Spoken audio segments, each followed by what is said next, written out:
The Horror at Martin's Beach by Howard Phillips Lovecraft and Sonia Greene.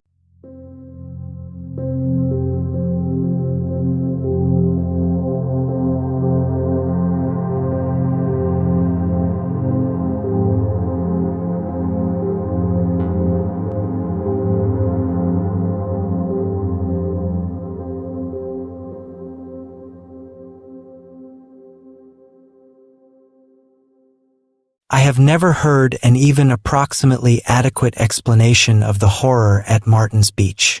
Despite the large number of witnesses, no two accounts agree, and the testimony taken by local authorities contains the most amazing discrepancies. Perhaps this haziness is natural in view of the unheard-of character of the horror itself, the almost paralytic terror of all who saw it, and the efforts made by the fashionable Wavecrest to hush it up after the publicity created by Professor Alton's article. Are hypnotic powers confined to recognized humanity? Against all these obstacles, I am striving to present a coherent version, for I beheld the hideous occurrence, and believe it should be known in view of the appalling possibilities it suggests.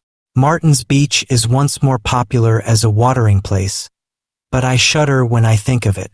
Indeed, I cannot look at the ocean at all now without shuddering. Fate is not always without a sense of drama and climax.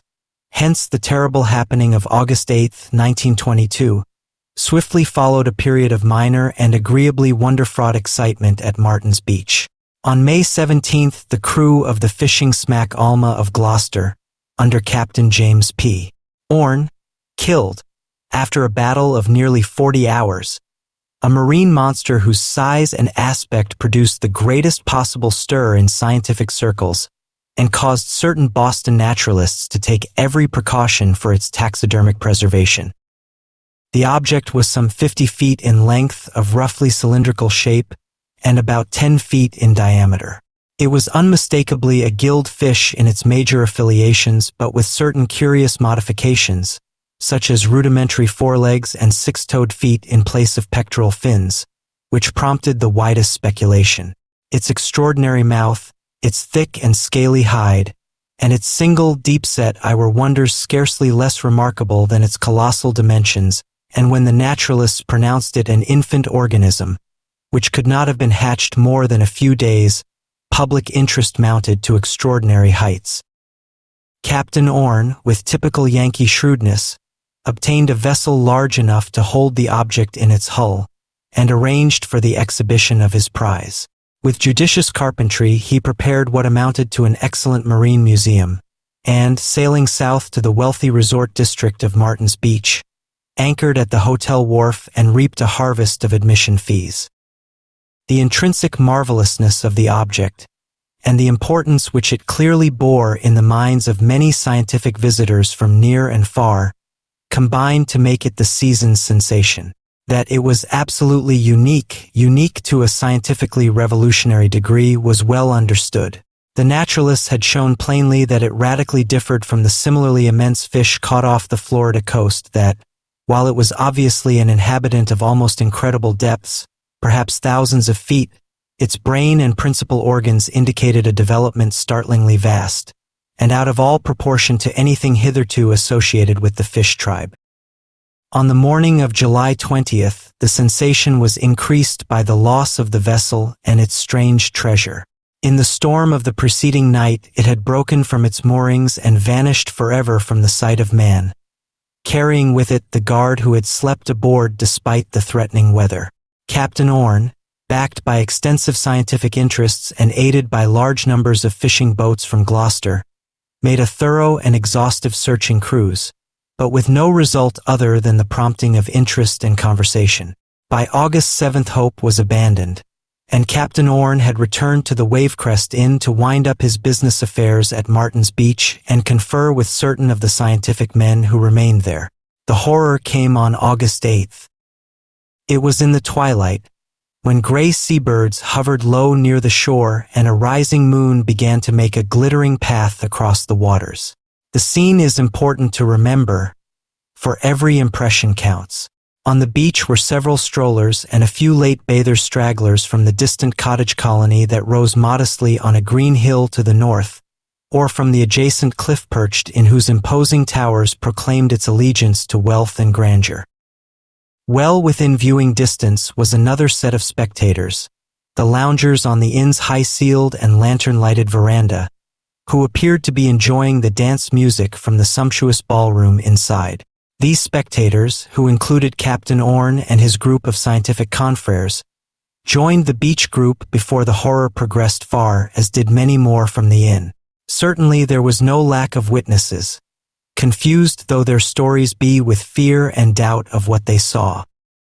There is no exact record of the time the thing began, although a majority say that the fairly round moon was about a foot above the low-lying vapors of the horizon.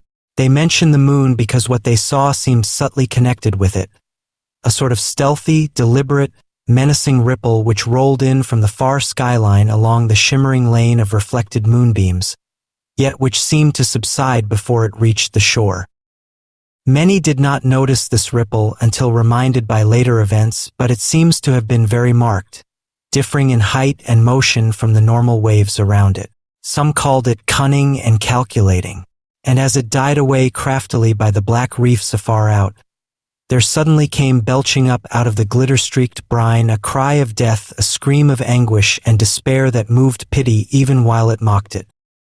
First to respond to the cry were the two lifeguards then on duty, sturdy fellows in white bathing attire, with their calling proclaimed in large red letters across their chests.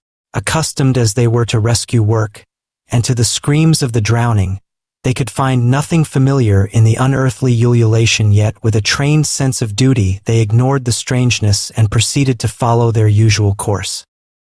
Hastily seizing an air cushion, which with its attached coil of rope lay always at hand, one of them ran swiftly along the shore to the scene of the gathering crowd whence, after whirling it about to gain momentum, he flung the hollow disc far out in the direction from which the sound had come.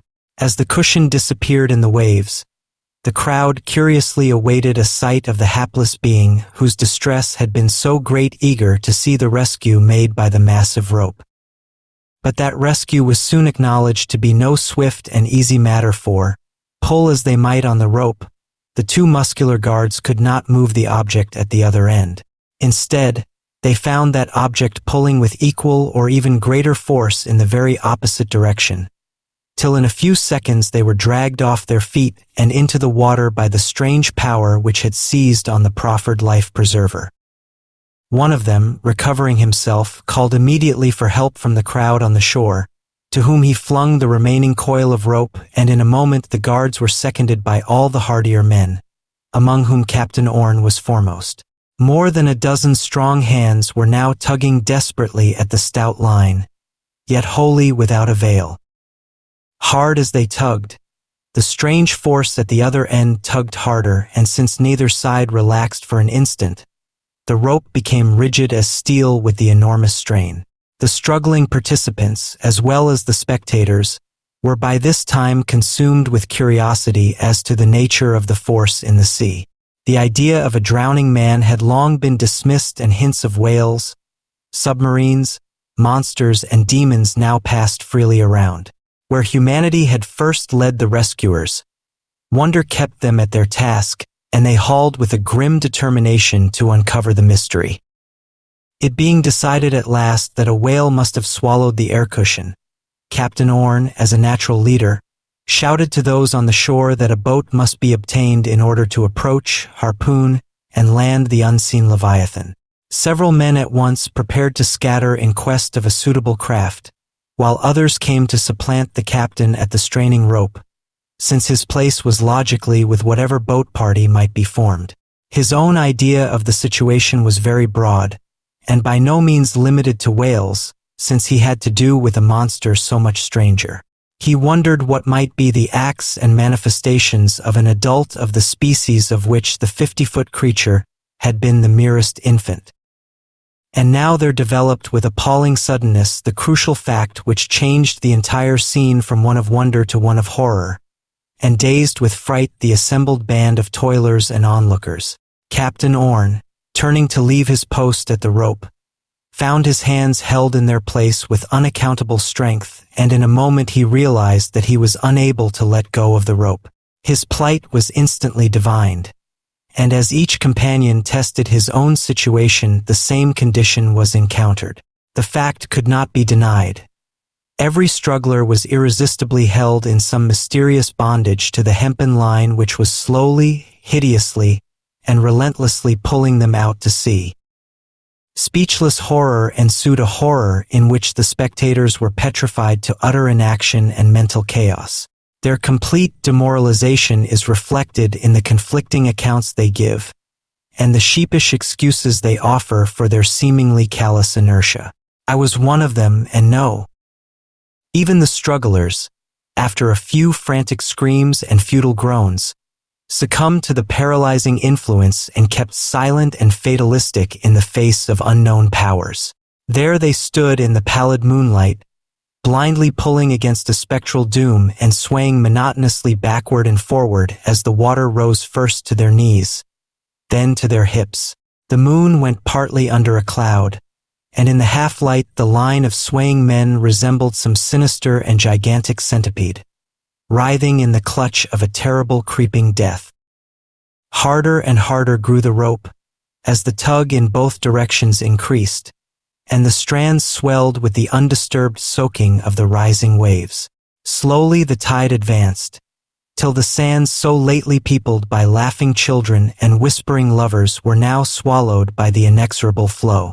The herd of panic-stricken watchers surged blindly backward as the water crept above their feet, while the frightful line of strugglers swayed hideously on, half submerged, and now at a substantial distance from their audience. Silence was complete. The crowd, having gained a huddling place beyond reach of the tide, stared in mute fascination without offering a word of advice or encouragement, or attempting any kind of assistance. There was in the air a nightmare fear of impending evils such as the world had never before known. Minutes seemed lengthened into hours, and still that human snake of swaying torsos was seen above the fast-rising tide. Rhythmically it undulated slowly, horribly, with the seal of doom upon it. Thicker clouds now passed over the ascending moon, and the glittering path on the waters faded nearly out. Very dimly writhed the serpentine line of nodding heads, with now and then the livid face of a backward-glancing victim gleaming pale in the darkness. Faster and faster gathered the clouds, till at length their angry rifts shot down sharp tongues of febrile flame. Thunders rolled, softly at first, yet soon increasing to a deafening, maddening intensity.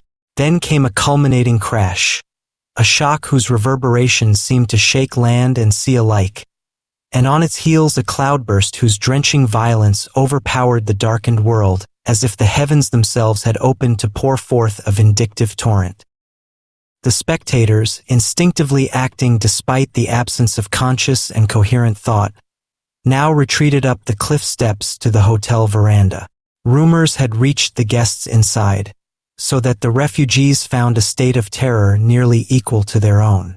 I think a few frightened words were uttered, but cannot be sure. Some, who were staying at the inn, retired in terror to their rooms, while others remained to watch the fast-sinking victims as the line of bobbing heads showed above the mounting waves in the fitful lightning flashes. I recall thinking of those heads, and the bulging eyes they must contain, eyes that might well reflect all the fright, panic, and delirium of a malignant universe. All the sorrow, sin, and misery, blasted hopes and unfulfilled desires, fear, loathing and anguish of the ages since time's beginning, eyes alight with all the soul-racking pain of eternally blazing infernos. And as I gazed out beyond the heads, my fancy conjured up still another eye, a single eye, equally alight, yet with a purpose so revolting to my brain that the vision soon passed. Held in the clutches of an unknown vice, the line of the damned dragged on their silent screams and unuttered prayers known only to the demons of the black waves and the night wind.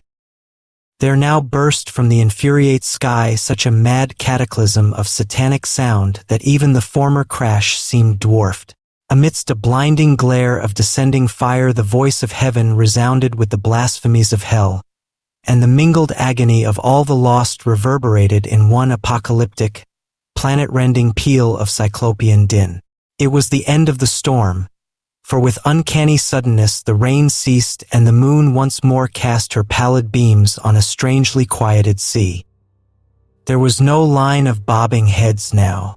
The waters were calm and deserted, and broken only by the fading ripples of what seemed to be a whirlpool far out in the path of the moonlight whence the strange cry had first come. But as I looked along that treacherous lane of silvery sheen, with fancy fevered and senses overwrought, there trickled upon my ears from some abysmal sunken waste the faint and sinister echoes of a laugh.